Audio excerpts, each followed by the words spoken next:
মক্কায় বালু ঝড় আসার পরবর্তীতে আবার জমজমের বন্ধ হয়ে গেছে। বন্ধ হয়ে যাওয়ার পরবর্তীতে যেহেতু খানায় কাবার মুতাওয়াল্লি তখন ছিলেন আব্দুল মুতালিব, এমন কঠিন পরিস্থিতি হয়ে গেছে মক্কার সমস্ত মানুষরা আব্দুল মুতালিবের কাছে আসছে। আসার পরবর্তীতে বলতেছে, আব্দুল মুতালিব একটা ব্যবস্থা করো না, আমাদের পশুরা তো পানির জন্য মৃত্যুবরণের অবস্থায় আমাদের কোনো পানির ব্যবস্থা নাই। মক্কার অবস্থা বড় ভয়াবহ, নবীজির দাদা আব্দুল মুতালিব গভীর রাত্রে কান্দে, আল্লাহর কাছে দোয়া করে আর কান্দে, আপনি মক্কাবাসীর উপর রহম করেন, পানি আগের মতো ঠিক করে দিয়েন। গভীর রজনীতে আব্দুল মুতালিব কান্না করে। নেতারা কেমন হওয়া প্রয়োজন, কেমন দরকার, কেমন হওয়া প্রয়োজন, এখান থেকে অনেক কিছু শেখা যায় যে নেতারা কেমন হইতে হবে। গভীর রাতে আব্দুল মুতালিব সাফা মারওয়ার মুনতাসির হাতিমের পাশে গিয়া কান্দে রব্বুল আলামিন জমজমের কূপের পানি আবার চালু করে দেওয়া। এইরকম কান্না করতেছে। হঠাৎ আব্দুল মুতালিব যখন দেখতেছে কান্নায় কাজ হয় না, তখন বলতেছে, রব্বুল আলামিন আপনি যদি জমজম কূপের পানি চালু করে দেন, আমার 10 সন্তান থেকে এক সন্তানকে আপনার রাস্তায় কুরবানি করব। যখন 10 সন্তান থেকে এক সন্তান কুরবানি করার কথা বলেছেন, পরের দিন সকালে উইটাও দেখেন জমজম কূপের পানি চালু হয়ে গেছে। এইদিকে আনন্দিত। আমরা দেখবেন বিপদের সময় কেউ আমাদের উপকার করলে তার কথা পরবর্তীতে ভুলে যায়। ওই রকম ভাবে আব্দুল মুতালিব যেন রাত্রিতে বলছেন, আল্লাহ আমার 10 সন্তানের এক সন্তানকে আপনার রাস্তায় কোরবানি করব, জবাই করব, যদি আপনি জমজম কূপের পানি চালু করে দেন। এর পরবর্তীতে যখন জমজম কূপের পানি চালু হয়েছে, আব্দুল মুতালিবের আর স্মরণ নাই যে ওই যে মান্যত মানছেন 10 সন্তানের এক সন্তানকে কোরবানি করে দিবেন, তার মনে নাই। কয়েকদিন যাওয়ার পরবর্তীতে আব্দুল মুতালিব স্বপ্নে দেখতেছেন যে আব্দুল মুতালিব তুমি যে মান্যত মেনেছিলা 10 সন্তানের এক সন্তানকে কোরবানি করবা করো। আব্দুল মুতালিব যখন ঘুম থেকে সকালে উঠলেন, ওঠার পরবর্তীতে কান্না করতেছেন, হায় হায় মান্যত মানেছিলাম কিন্তু স্মরণ নাই, আর কেমন মান্যত মেনেছি যেই মান্যত এত সহজে আদায় করা যাবে না। দ্বিতীয় দিন আবার ঘুমাইলেন, একই স্বপ্নে দেখতেছেন যে তুমি যে মান্যত মানছ 10 সন্তানের এক সন্তানকে কোরবানি করবা করো। তৃতীয় দিন ঘুমাইলেন, একই স্বপ্ন দেখলেন, কিন্তু এই দিনের স্বপ্ন একটু কঠোর ছিল। স্বপ্নে আব্দুল মুতালিব দেখতে পান 7 দিনের ভিতরে যদি তোমার 10 সন্তানের এক সন্তানকে কোরবানি যদি না করো, তোমার 10 সন্তানকে আমি নিয়ে যাব, তোমার 10 সন্তান মারা যাবে। এখন তো আব্দুল মুতালিব বড় চিন্তিত, বড় পেরেশান যে আমার 10 সন্তানের এক সন্তান কেউ ফিরাইতে পারবো না, 10 সন্তানকে আল্লাহ নিয়ে যাবেন। অতএব এক সন্তানকে কোরবানি দেওয়া ভালো, 9 সন্তান বাঁচে। সকালে উঠে ওজরে কাটতেছেন, এইদিকে সন্তানরা জিজ্ঞেস করতেছে, বাবা কি হয়েছে? যে আমি তো জমজম কূপের পানি চালু করতে গিয়ে গভীর রাতে আল্লাহকে বলেছিলাম, রব আপনি যদি জমজম কূপের পানি চালু করে দেন, আমার 10 সন্তানের এক সন্তানকে জবাই করে দেব। এখন তোমরা কে রাজি আছো বলো? কেউ রাজি থাকে না। আব্বাস নবীজির চাচা, সবচেয়ে বড় চাচা, আব্বাসও রাজি নাই, কেউ রাজি না, আমির হামজাও রাজি না, কেউ রাজি না যে এই যেই শর্ত এটা মানার মতো শর্ত নয়, আমরা এটা পারবো না।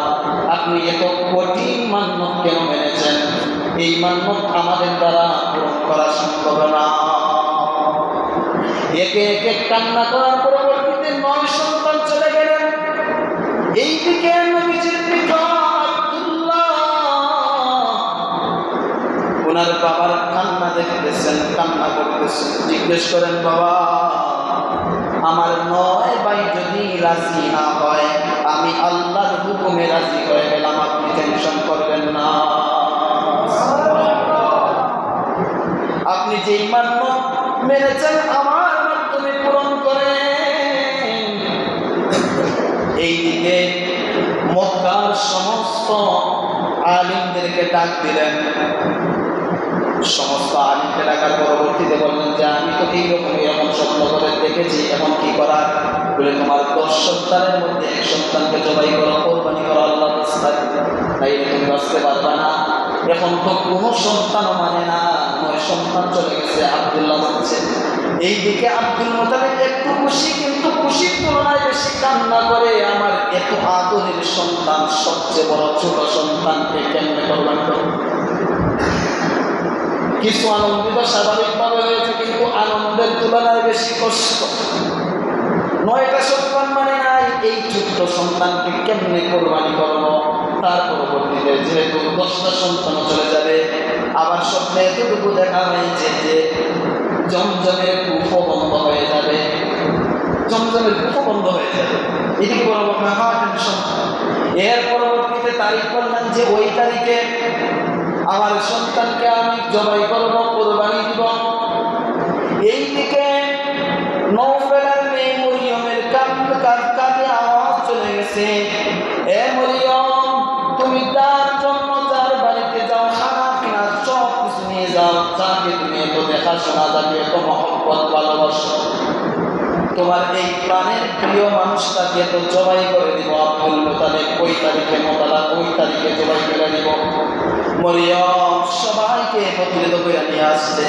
মক্কার যত ব্যবসায়ী, মক্কার যত যুবক, মক্কার বড় বড় 1000 তার সৈনিক, 1000 শক্তিশালী মহিলার হাতে তরবারি তুলে দিচ্ছে যে আমার আব্দুল্লাহকে কেউ যদি জবাই করে, আমার আব্দুল্লাহকে যে জবাই করবে তাকে তোমরা আগে জবাই করবো, যাতে আমার আব্দুল্লাহকে কেউ জবাই না করতে পারে। 1000 মহিলার আগে তরোয়ার। আব্দুল মুতালিব তুমি যাই করো না কেন, তোমার 9 সন্তানের 9 সন্তান জবাই করো, কিন্তু আব্দুল্লাহকে জবাই করা যাবে না, আব্দুল্লাহকে জবাই করতে পারবে না। এইদিকে একটা যুবক চলে গেছে তলোয়ার বাড়ি নিয়ে, যুবকরাও একে আব্দুল মুতালিব তুমি যাই করো না কেন, আব্দুল্লাহকে জবাই করতে পারবে না, কারণ আব্দুল্লাহর এই নূর, উম্মত নূর চেহারা আমরা দেখা ব্যবসায় গেলে আমাদের ব্যবসার মধ্যে বরকত হয়, আমাদের ব্যবসার মধ্যে উন্নতি হয়। অতএব আব্দুল্লাহকে জবাই করতে পারবেন না। মদিনার ব্যবসায়ী মানুষরা বলতেছে আব্দুল্লাহকে জবাই করা যাবে না। 1000 মহিলা বলতেছে আব্দুল্লাহকে যদি জবাই করো মক্কার ভিতরে রক্তের বন্যা বসে যাবে, তারপরে আব্দুল্লাহকে কেউ জবাই করতে পারবে না। এইদিকে আব্দুল মুতালিব বড় বিপদে, মহা বিপদে। আব্দুল মুতালিব তাওরাতের আলেম, ওয়ারকা ইবনে নাওফল সহ জবুর ইনজিলের বড় বড় আলেমকে ডাক দিল। ডাকার পরবর্তীতে বলল যে এই বিপদে, এই সমস্যায় কেউ তো আব্দুল্লাহকে জবাই করতে দিতেছে না, কি করা যায়?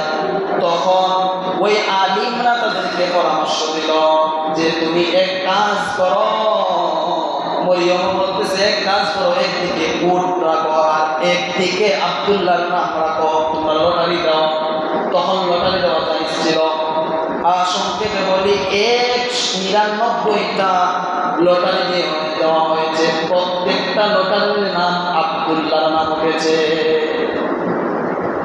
এর পরবর্তীতে 99টা দেওয়ার পরবর্তীতে আব্দুল্লাহকে জবাই করতে হবে, আব্দুল্লাহর নাম প্রতিবার উঠে। 100 নম্বর বার মরিয়ম বলতেছে আব্দুল মুতালিব হাতে ধরি পায়ে ধরি শেষ একটা সুযোগ আমাকে দাও, আমাকে শেষ একটা সুযোগ দাও। ওই শেষ সুযোগের পরবর্তীতে আমি আর বেশি বাড়াবাড়ি করবো না, আরেকটা লটারি মারো। 100 নম্বর যখন লটারি মারা হয়েছে তখন উঠে নাম উঠেছে, বলেন সুবহানাল্লাহ।